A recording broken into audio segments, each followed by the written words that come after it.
It's all about boys basketball, so don't let anybody block your view. Former Cardinal is getting into the action, and Coach O is fired up as always. Let's get after it. Sports Night is next. Hello, everyone, and welcome to Sportsnight. I'm Joe Young. And I'm Howie Shapiro. Joe, the last show of the winter quarter. I almost said year, but winter quarter. Except for the review. We will be back next week to review, wrap everything up. But this is the last one with live action. It's all about tournament time. And we start with the boys basketball team. They went into last week's section tournament hoping to get hot at the right time. They didn't have a great year, but they still earned a 5 seed, which meant a first-round matchup with a beatable Andover squad. The Huskies won the first matchup by 13, but both teams have improved since then, and both would be fighting to keep their season alive. Cardinals get the start they wanted, opening possession. Jackson Young draws the defense, kicks it out to Jeremy Oddie for an open look from the corner. He knocks it down. Coon Rapids grabs the early lead. Huskies one and done, and then the Cardinals right back on the attack from the perimeter. This time it's taking Plummet Tate. From the left side, Cards up 6-0 inside the first minute, but you can't keep the Huskies down. Andover gets into a rhythm, scores the next 13 points. Alex Kopetsky's coast-to-coast drive gave them their first lead. Coon Rapids battles right back. Good rebound for Clevin. Oddie down court to Jackson Young, beats the defender to the corner. Cardinals were able to take a couple of small leads late in the half, but the Huskies finished strong. This drive by Lucas Squire was part of a 14-3 run to finish the first half. Andover went to the locker room up 42-33. Cardinals looking for a spark to start the second. Another good look from Oddie. Finds Kieran Wymore this time with an open look. He had a couple of threes early in the half, finished with a dozen in the game. But the Huskies continue to stretch the lead. Levi Strange hits a three from the corner. It was his only points, but Andover had 5 guys in double digits. Cardinals with a little comeback middle part of the half. TPT's three is off, but Cody DeGogo is there for the rebound and the putback. Just a 7-point deficit with 10 minutes to go. Unfortunately, Andover scored 14 unanswered after that, and they controlled the rest of the way. Colton Miller with a basket and a foul late in the game. Huskies pull away, move on with an 84-59 win. You know, we talked about a number of things that the Cardinals needed to do to win this game, and I think one of the biggest things that they experienced in the first time they played Andover is that Andover went on those runs, and that's really kind of what put them over the top. Again, on that evening, Andover went on those runs a couple times in the first half and then again in the second half, and really put that game out of reach for the Cards. Well, and a lot of credit to Andover. Yep. Not only offensively, they did it in the first time from the perimeter, hitting 19 of 50 three-pointers. This time it was mostly in transition, but as you mentioned, they did put together a lot of streaks. They also got a lot of contributions from a lot of different guys. And on the other end, they were once again able to limit one of the Cardinals' big guns. Taking Plummet Tate held to 7 points in the game. In the first matchup, they held Jackson to 8 points. That's the only time in the season he was under 10. So credit to them for that. But what a fun group to watch develop over the year, and they're again going to be hit hard. I mean, those two up top especially. But Andover only got to play one more game. They did give the top-seeded Tornadoes a heck of a run, 73-68 the final in that one. And it's the top 2 seeds as Centennial Blaine knocked off. Centennial knocked off Blaine, so it's the 1 and 3 seed. Excuse me. Yeah, in the final. Well, you know, interesting if you look at it, and I think that Coach O would have liked that opportunity to get that game against Centennial, and you never know what would have happened at that point. But Andover was hot. And Anoka, as we talked about last week, looks very strong coming in, and are going to be tough to knock out in that championship later this week. The other Cardinal still in action for the winter season was Jackson Ling. He was at the state tournament down at the University of Minnesota last week. He puts up his best time of the year by, I believe, close to 15 seconds. and I believe that's a personal record, breaking the 5-minute mark. Unfortunately, at state, it was only good enough for 21st place. He only gets to swim in prelims, but still a lot to be proud of. A section championship and an appearance at the state tournament. Definitely congrats to him. Well, there was another state tournament last week, a little closer to home. Coon Rapids High School was host to the Adapted Floor State Tournament on Friday and Saturday. Jerry Grant joins us with more on how Minnesota is leading the way in adapted athletics. Thanks, Howie. I appreciate it. Last Saturday, videographer Tom Cornell and I had a chance to spend a few hours at Coon Rapids High School and watch these magnificent kids battle for a state championship. It was interesting to watch all these kids. We had a chance to talk to the team. We had a chance to talk to some referees and also the AD, Mr. Thompson, and here's what we found out.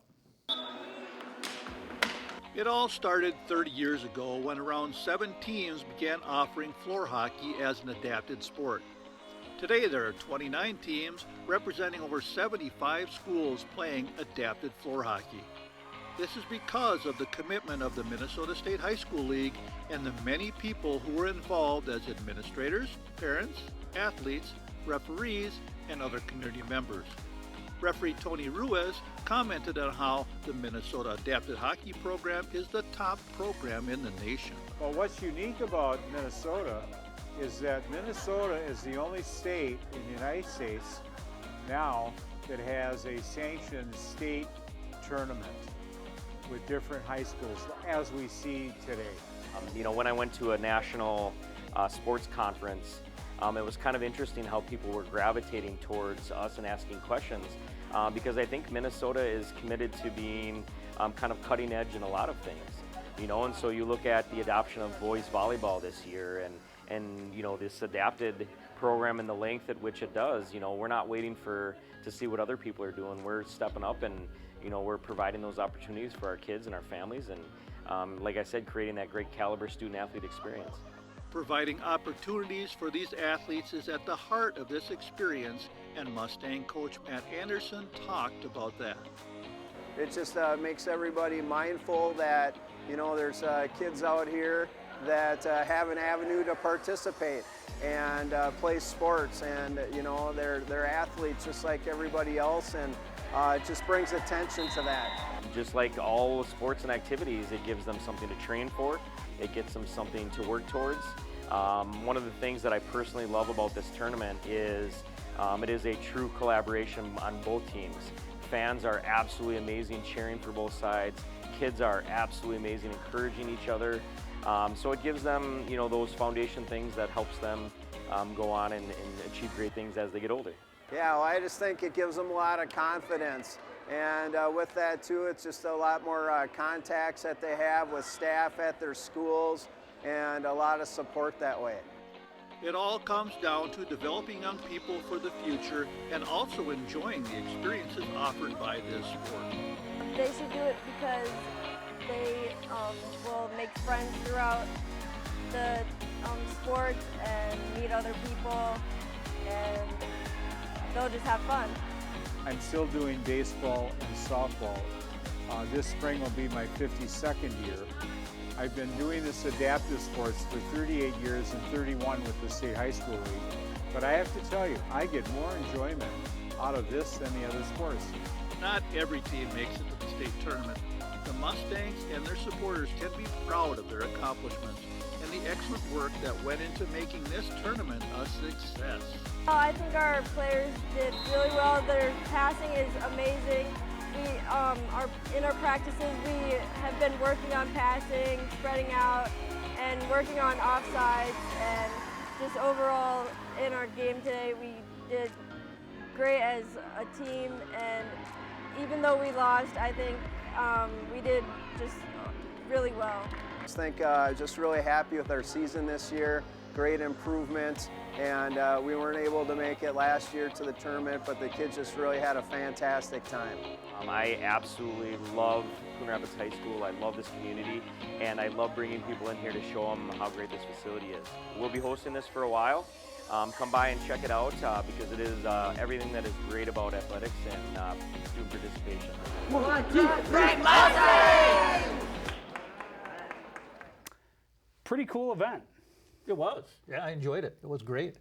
I love the referee he talked about how long he's been doing, how many different sports. He says the adapted sports are more exciting for him than anything else. Yeah, he just really likes working with the kids. He said everybody involved is great. The parents are nice. They're all cheering for both teams. The other team will score. They'll cheer for them. Someone gets bumped and hurt. They'll all, feel for that kid. So it was just a really nice event to watch. Well, Jerry, you talked about the fact that everybody has a great time, and you can, in that piece, even though they didn't win, she felt her team played well. And that was really the message that I got out of that, is that they had no win or lose, they had so much fun playing. Yeah, I mean, they go in with a 3-5-1 record. They make the state tournament, so that's a bonus right there that they got there and they played well. That game they lost, they had 6 goals. They were putting the puck in the net, so they had a good time. It was a good event for them too. Good to see. And great to see everybody getting a chance to be included and be a part of extracurricular activities.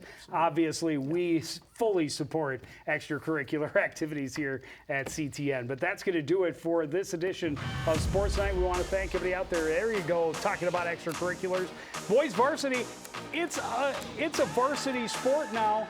Elk River versus Coon Rapids. That is on the 31st. That's a Monday. Boys tennis, we get to see them on Thursday the 3rd. And baseball, cross your fingers, on Tuesday the 8th. All of those events, except volleyball, of course, weather permitting. But that's going to do it for this edition of Sports Night. I want to thank everybody out there for joining us and continuing to support everything we do here at CTN. For the entire crew, including Howie Shapiro and Jerry Grant, I'm Joe Young, saying goodnight.